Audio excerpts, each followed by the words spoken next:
Tomás Martínez Mandujano es el líder de esta comunidad, lo pone la gente porque pues, él ha trabajado, él ha hecho muchas obras aquí en la comunidad.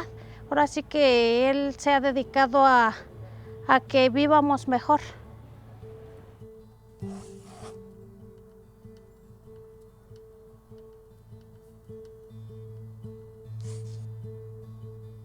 La bandera de aquí de la comunidad Llano Grande Azcapotzaltongo está a media asta desde el 4 de junio del 2022, fecha en la que se llevaron a Tomás Martínez Mandujano, y nosotros aquí la sostenemos en señal de duelo.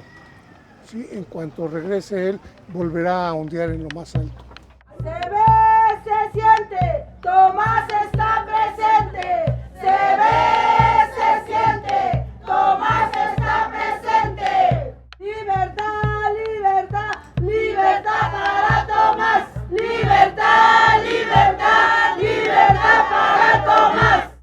El municipio particularmente de Nicolás Romero, el cual se encuentra ubicado en el Estado de México, más o menos a una distancia de 40 kilómetros con respecto a la Ciudad de México. Ahí comienza justamente la zona ya de presencia de los pueblos y las comunidades indígenas, particularmente del pueblo otomí.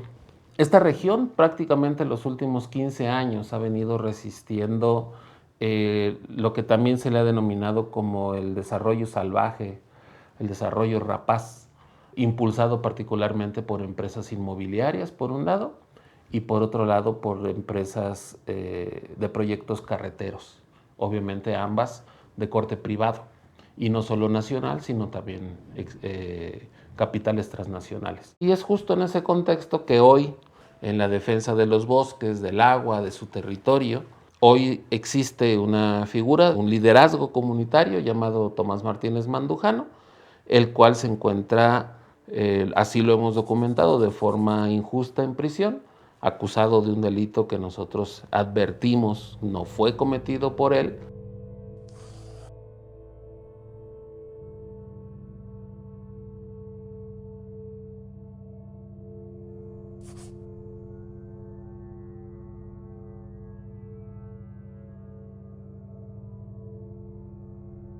Durante más de 40, 50 años hubo diferentes líderes que trataron de regularizar el problema de las tierras. En el año 2014, él fue precisamente en el que convocó a todos los líderes para decirle, a ver, ¿qué han hecho y cómo podemos unirnos?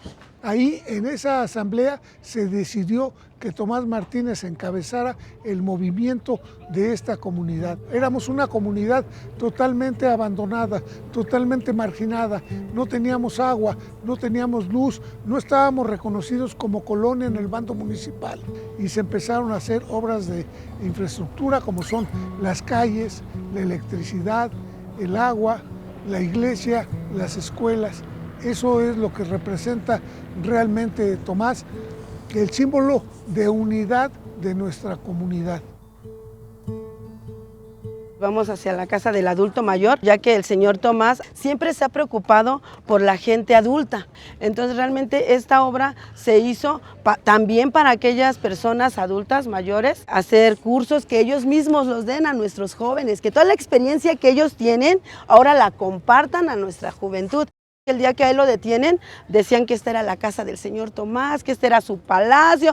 Pues si se dan cuenta, ese palacio ni está terminado para que... De norte a sur, de este a oeste, sacaremos a Tomás, cueste lo que cueste. De norte a sur, de este a oeste, sacaremos a Tomás.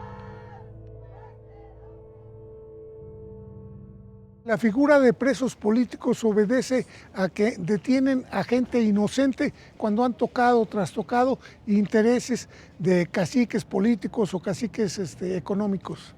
En México saludamos todos los trabajos que se estuvieron haciendo en el aspecto internacional para lograr llegar a un acuerdo continental denominado el Acuerdo de Escazú. Pero sí tendría que decir que el otro lado de la moneda es que el Acuerdo de Escazú aún es una herramienta jurídica que no ha permeado en la vida cotidiana de este país. A pesar de que Él no se encuentra con nosotros, sé que somos ahora más fuertes que cuando Él estaba. Él ha sembrado en todos los integrantes de la comunidad una semilla de valores, de fuerza, de seguridad. Entonces yo le pido a mi hermano que tenga calma. Cuando él se fue no estaban sus nietos, hoy están, lo esperan con los brazos abiertos y toda la comunidad lo esperamos con los brazos abiertos porque es un ejemplo para todo Nicolás Romero y todo México, porque es una persona de lealtad y una persona de trabajo. Y la gente se pregunta, ¿y